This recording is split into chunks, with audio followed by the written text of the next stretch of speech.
Welcome to Samba Samba. Enjoy the video. You begin by setting up only what the game needs: an HTML file, a canvas element, and a single JavaScript file. Get the 2D context and declare core state variables like player position, enemy list, score, and a last time for timing. Then write a minimal init function that places the player and spawns one enemy. Once done, start the loop with request animation frame and pass a timestamp so you can measure delta time for smooth movement and consistent behavior across devices. You now implement the heart of the game, a tight update render cycle. In update DT, move the player using input, advance enemies, and check collisions with simple bounding boxes or circles because they're fast to compute. In render, clear the canvas and draw shapes or sprites. Make sure to normalize movement with delta time so speed is independent of frame rate.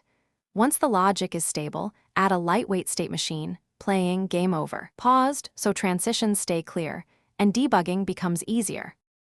Finish by polishing visuals, hooking short audio cues, and adding UI showing score and lives so the player understands progress.